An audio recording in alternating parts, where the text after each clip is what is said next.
Zainab, welcome to Waterstones. Thank you so much, Will. It's great to be with you. I'm very, very intrigued to talk to you about this book because having read it from cover to cover, I have discovered that my ignorance about African history is almost total. You do make the point that, of course, for most people at school, there will be that period where you're definitely taught about ancient Egypt, and we can all remember quite a lot of that. But even that history is told through a Western lens. And you were really keen to make sure that you were telling a history of a whole continent. Can you remember the moment when you thought, I have to do this? A series of moments, really, that prompted me. And actually, the surprising thing is it was a recurrence of a moment. Because in my travels around Africa to around 34 countries, I spoke to dozens and dozens of African academics. And every single one, the situation was replicated in this way. I would arrive late because the traffic was often bad, but they were all so gracious and so keen to talk to me that they didn't utter a word of complaint. All the same, I had to tear myself away from them at the end of the interview. They just wished to carry on talking to me about their subject. And that was the same everywhere I went. And also, at the end of each session, with an academic, I had a couple of locals with me. They all said, gosh, that went on for a long time, but thank you so much, Zainab, because we've learned so much about our own history that we didn't know, and we're so impressed by these people. So it was a series of moments right across the continent that made me think, these intellectuals, African intellectuals, want a stage. Their voice has not been heard globally. And so that's what prompted me to write this book. And also, it all culminated with an interview I conducted at the University of Lusaka in Zambia, where I said to this particular historian, I'd love to talk to you outside, not in your office because it's a bit dark.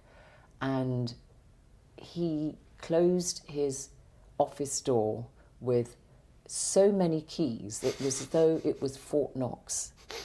And I looked at the room that, before we left as he was closing it, and it was just piled high with documents and books and his writings, his scribblings. It was gold to him. To anybody else, you'd look at it and you'd think, oh, this is just a mess. But it was so valuable to him, a lifetime of work, that he had to lock it in this way because he thought, don't want anybody to steal it. Yeah. So that, honestly, Will, is what made me think I felt duty-bound to ensure that their voices and their perspectives of their own history, of their own country, was heard. I mentioned Egypt, and obviously it is the one part of African history that is almost certainly taught in most schools. But you point out in the book that, of course, Egyptian history, Egyptian archaeology is funded and supported and has been a bit of a bully actually across the rest of Africa in terms of people's attention, so that the neighbouring countries certainly, but actually the whole continent struggles to get that kind of attention. Completely. I mean, first of all, a lot of people don't even put Egypt in Africa. Yeah. And, they'll say, they go to other parts of Africa and they'll say, oh, well, this rivals anything that you might find in Egypt. Well, hang on, Egypt is part of Africa. So in writing the chapter in the way I did, I wanted to challenge people's perceptions that Egypt is not part of Africa, that what you need to do is challenge your perceptions of what being an African is. And so that was very important for me to point out in the chapter. And yes, as a result of, Napoleon's men discovering the Rosetta Stone and essentially sort of establishing the West's fascination with Egyptology, it did become the domain of Egyptologists who were, for the most part, not Egyptian. I don't want to sound churlish about that because, there's been some great work done by Egyptologists and a lot of, deciphering of hieroglyphics and so on, and that's wonderful. But it is even more wonderful, in my opinion, now that we have got leading Egyptologists in their fields who are Egyptian.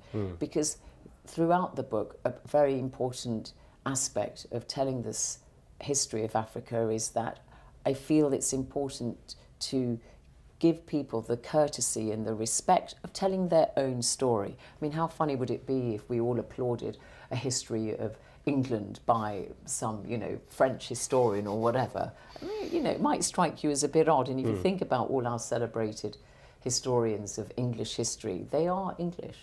Culturally as well, I was thinking of, I was going to say a character there, but it's not a character, it's a real person. Cleopatra, of course, we sort of receive this wisdom from something like the Shakespearean representation of that person, and think that we know who she was and what she was like. But as you point out in the book, you're actually looking at a canny politician, quite a fearsome military ruler, not Elizabeth Taylor in her sort of finery, sort of a very, very different woman, very different ruler. Completely. I mean, extremely clever, an intellectual who loved to surround herself with scholars, advance their, studies and their work.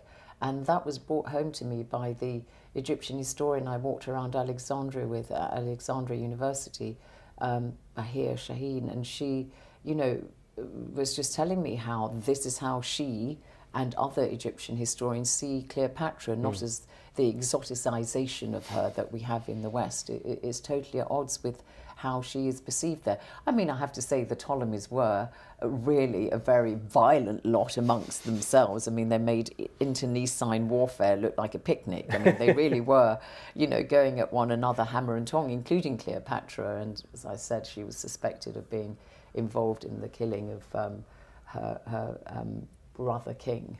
And so, I hope I don't look at her through rose-tinted spectacles, but look at her, I think, more accurately than the Western depiction is, and that's mostly derived from the writings of Roman scholars.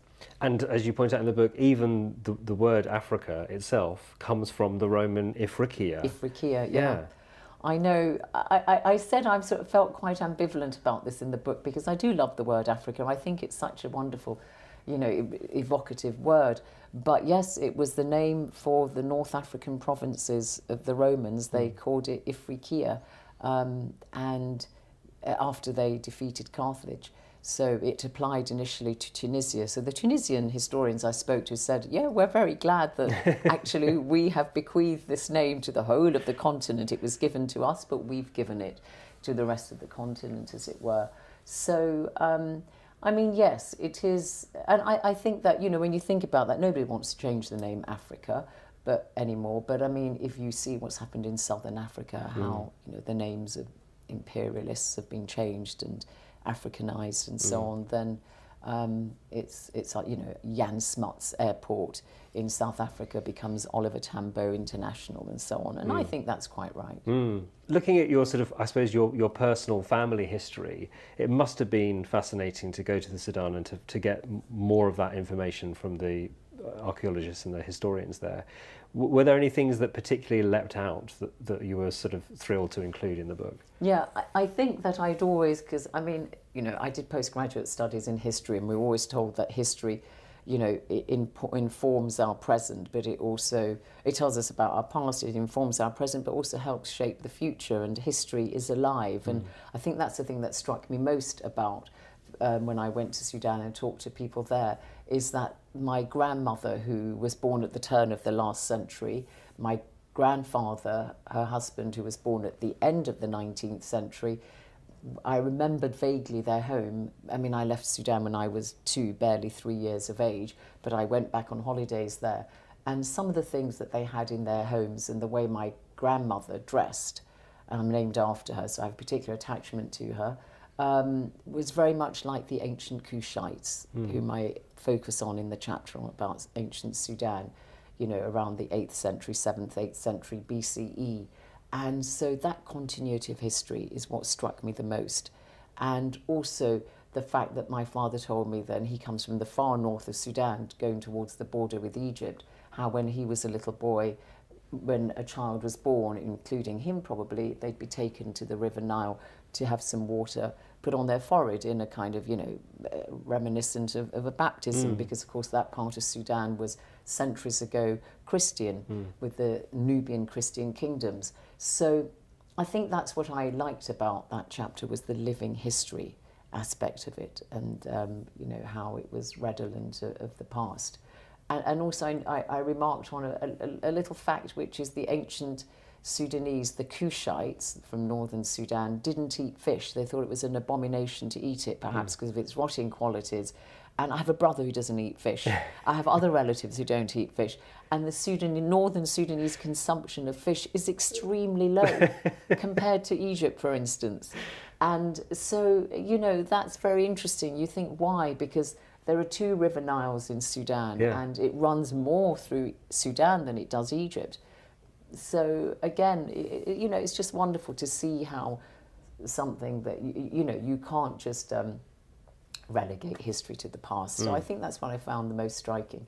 But also the kings of Kush in the 7th and 8th century BCE, I mean, it's such a, fascinating story. They were a regional superpower in Asia. They protected the princes of Byblos and Tyre, modern-day Lebanon, and took on the Assyrian army and defeated them on several occasions. And one of their kings is mentioned in the Bible, and and a Cushite, Moses, the prophet Moses, married a Cushite.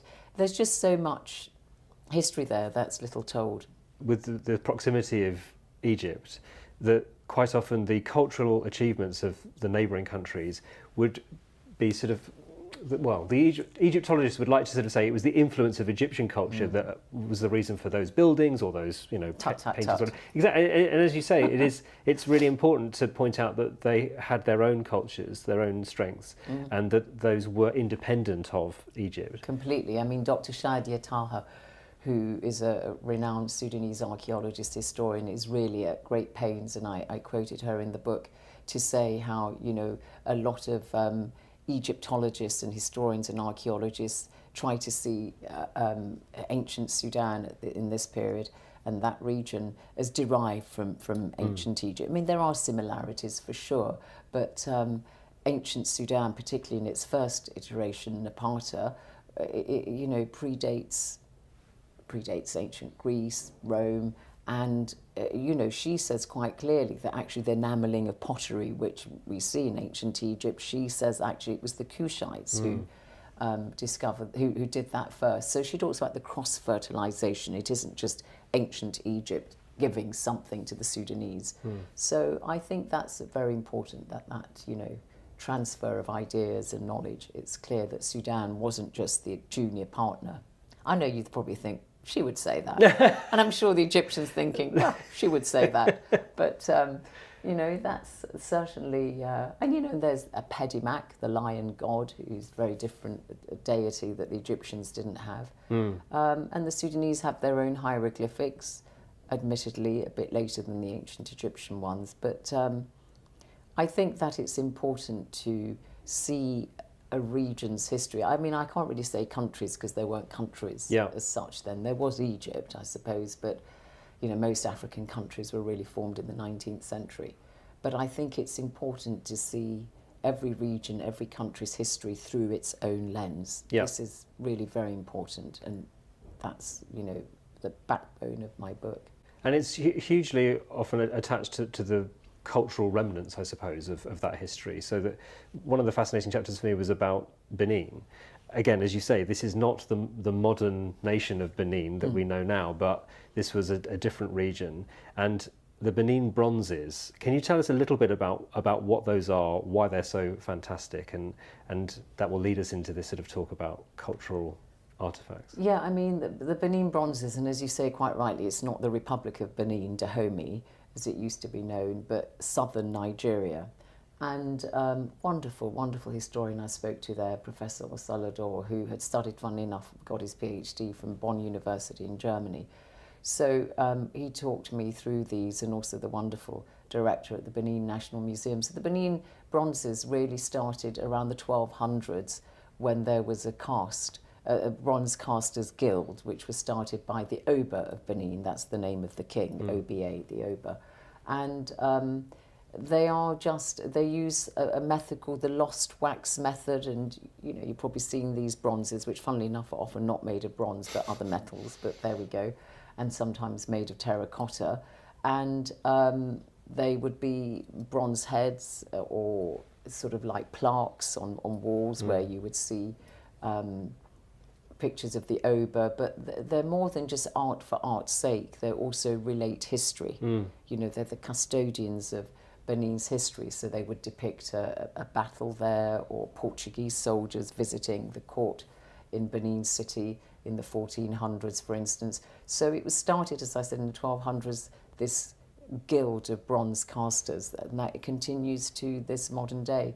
And why they became so famous is that when the British troops ransacked and destroyed the royal city of Benin in the 19th century, late 19th century, they took a large number of these bronzes with them, and only a few have remained in Benin City. So when I visited the Oba, the king, I said to him, you know, you obviously want these back? And he said, yes, we would. We'd like some to stay out there in the West and North America, because we want people to know about, you know, our kingdom. And so that's one way. There's sort of, he saw them as kind of inanimate ambassadors. Yeah.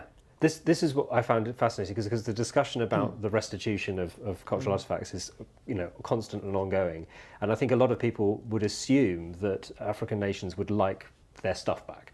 But actually, as he said, that there is a diplomatic reason for some of them to remain out there in the world, to have that knowledge in other countries, to celebrate the culture of Benin and other countries, is an incredibly important part of what they can do. And that's what Oba, you know, Owari II said to me, and he's very keenly aware of this, because he's a former Nigerian, because obviously Benin is now part of Nigeria, and former Nigerian ambassador to Italy, so you know, country bulging with cultural stuff. So he's aware of the kind of, you know, cultural diplomacy.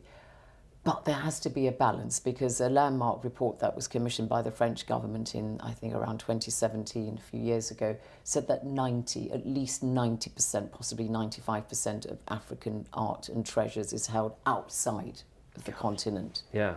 And that's probably a bit too excessive.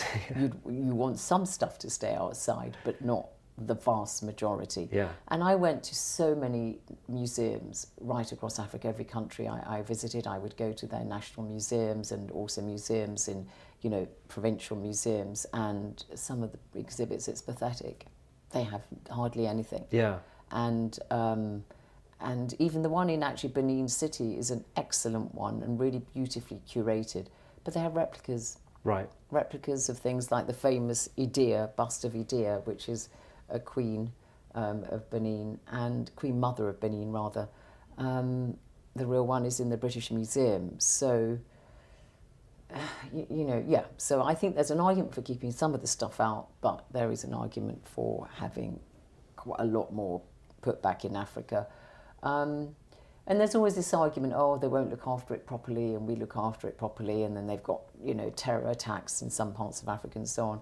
I think that everything has to be done on a case-by-case study. I think with the recent news story about things going missing from the British Museum, we'd have to be a bit careful about. I think that's very true, Will. Very true. And sort of there's this thing about the cultural changes, or rather sort of the changes in countries.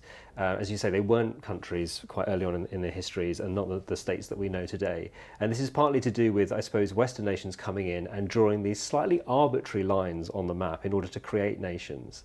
And I didn't realise, I think, quite how widespread that was, because you keep saying again and again through the book, no, this isn't the country that you think you know. This is a different part of the continent. This, of course, relates to the other impact that Western society had on Africa, which is, of course, the slave trade, arbitrary divisions that would separate cultures, but also put together people who didn't have any connection, and you would play on that sort of divide and conquer tactic in order to... But you do point out that there is a big difference between the Indian Ocean slave trade and the transatlantic slave trade, and that there's, I guess, a different legacy for both of those.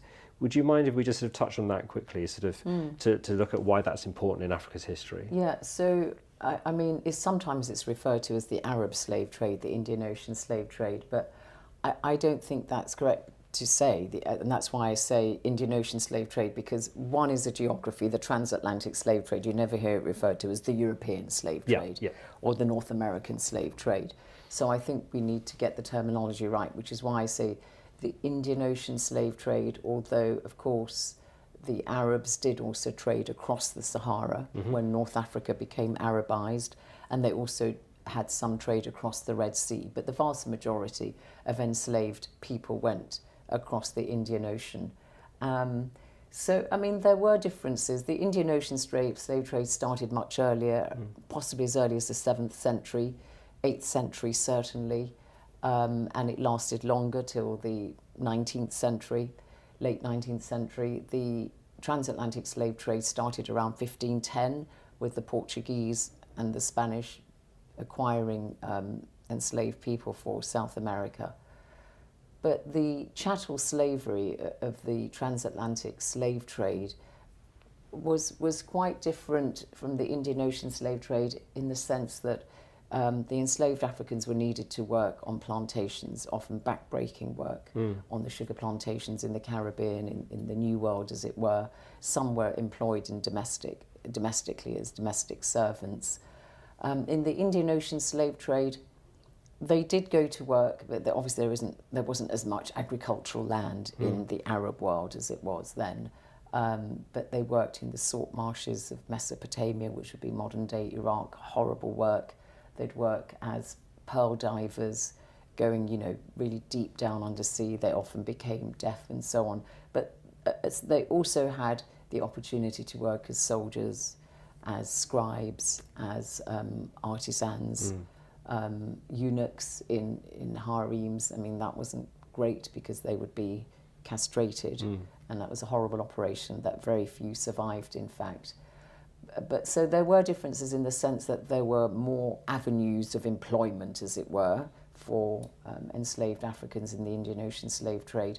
But one crucial difference is if an Arab man had sexual relations, normally probably against the woman's will, but if a child resulted from that, then that child would be born free, and in practice the mother would also be free to look after the child, whereas in the transatlantic slave trade, if a white man sired a child with an enslaved African woman, that child would also be born a slave. And there are, accounts of white men putting to work their own flesh and blood in the field, you know. So that's a very critical difference between the two. You make the point that sort of for Africans looking at their own history, that there has been this reticence for some to actually confront the legacy of the slave trade, the complicity for some communities or cultures that were involved in it. But the conversation is happening. And there is, of course, as well, that conversation about reparations, which, of course, I'm sure Western nations are too scared to have as well. It feels like it's something that is still far from resolved for both Africans and those who were enslaving them. I think it's happening. I mean, the issue of reparations, I think it is happening. It's happening in a fairly sort of silent way. It's not a kind of, da-da, here we are, the world is going to give all the descendants of enslaved Africans reparations. And on Monday morning, here's your bag of money. No, it's not working like that. But what you find, for instance, even in the United Kingdom, the Church of England discovered that its more than 10 billion fund has benefited from the proceeds of slavery from the early 1700s. From money, bestowed on them by the royal family. So the Church of England, for example, has set up a fund of £100 million and is asking institutions, corporations, families that have benefited from the transatlantic slave trade to contribute to this fund, and they will use it to invest in black British businesses, for instance, or community enterprises and so on. So that is something that's happened. You've seen some families that have benefited from the transatlantic slave trade, like the Trevelyan family. My former colleague at the BBC, Laura Trevelyan, has made this now her work to try and find a way, because her family benefited from slave ownership in the Caribbean, to have some form of restitution. So I think it is happening, and you've seen corporations and councils and various entities saying we want to make amends, and you're seeing expressions of regret about enslavement and so on. So I think it's happening by stealth. and even the United States in the Congress, there have been debates about this. I think the problem is people don't understand, perhaps, there isn't a clear definition of what reparations are. I mean, the German government gave some money, which really is reparations, to a couple of communities in Namibia, the Herero and Namqua people, because of atrocities that were committed against them in the early 20th century by the Germans.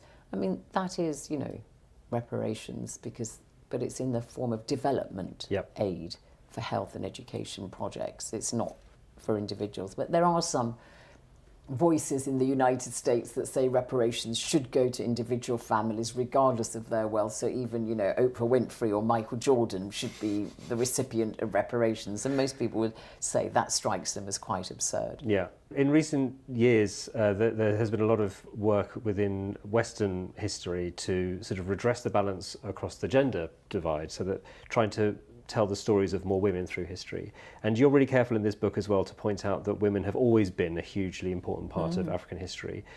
These amazing African heroines, I would sort of call them, these fantastic queens and important stateswomen. Are there any that sort of jump out to you to sort of mention now as being ones that you were fascinated by? I mean, really, you've got to hand it to Queen Njinga, albeit she was active in providing the Portuguese with enslaved people. I have to say that as a strong caveat, because often African elites, or quite a few African elites, did do that. But she really was a remarkable woman who lived a very, you know, interesting life in the 17th century. So she's somebody who, I mean, you know, and I went to Luanda, the capital of Angola, and saw this huge statue to her. You just think, yeah, she really was a towering presence. I mean, she was very feisty and really stood up to the Portuguese for a long time. And also Kim Pavita, also early 18th century in the what was then the Kingdom of Congo, which would be Angola and the Congo, DRC today. A kind of Joan of Arc figure whose Christian movement is still influential today. But I think there's also just, you know, the unnamed women. I remember in Ghana talking to Samia Nkrumah, the daughter of Kwame Nkrumah, the first president of independent Ghana, just saying to me, you know, her father really always talked to her about the fact that there were so many women who supported his nationalist movement for independence. And, you know, and what we were discussing about what a shame it is that we talk about the fathers of independence. And you go to Freedom Park in Lagos in Nigeria, for example, and you go to Freedom Park and there are all these, you know, the men, the fathers, Herbert Macaulay and so on, all the I mean, I'm not saying that they're not important, but, you know, there were women too. So at this point it was brought home to me by a wonderful woman academic I met in Congo, Brazzaville, and she was saying to me how it's very important that we acknowledge women's role in history. And I think this is something which resonates with everybody all over the world. You know, we have to make sure that history is feminized, and I try to do that where I could. Queen Kahina, you know, who fought the Arabs in North Africa, she was a Berber queen, very against Arab domination, and you know, went into battle hair flowing, you know, against them. So I think that where I can, it's important to include women's contribution to history. You end the book, which has obviously been looking back by looking to the future, and some of the things that we've spoken about you see as being crucial to that, with each individual country able to celebrate its culture and history. It should lead to a stronger continent. What do you think will be the crucial things in the coming years and decades? I think that, and it may sound a bit cliche to say it, but, you know, as a mother of 4 children, I see the zest of youth and, you know, the hunger for achievement and, you know, wanting to do something and wanting to create a life of meaning and purpose, as well as also just supporting themselves. And that, I think, is, for me, the most important thing about Africa is its youth. And, you know, as I say, youth are active. And when you think the average age in Africa is about 18 or 19, in the United Kingdom it's about 44, in Japan it's 49, in France it's 46. You know, by 2040, a quarter of the world's population its consumers, its producers, its workers are going to be African, and by 2100 it could be as much as 40%. So when people talk about, oh, there are too many Africans, then they're also poor and their countries can't support them and so on. Actually, a large number of African countries, if you look at them, are quite relatively underpopulated, given the potential of their land. It's just that potential has not been realised. It's not the fact that they're having too many kids. That's the problem. And you need to invert the telescope and say you need to, pursue good governance and development and so on. And it's, I'll be honest, seriously lacking in large parts of the continent. I'm not, starry-eyed about it. But I think in about 20 years or so, we'll see Africa really beginning to really show its full potential, I would say, if I had to hazard a timeline. And I think in the medium and long term, its demographic dividend will be the thing that really makes Africa the continent of the future. It's been a fascinating conversation, Zeinab, so thank you so much for the time, and thank you for the book as well, as I say, filling a huge gap in my own knowledge. Thank you so much, Will, for this wonderful conversation. Thank you for taking the time.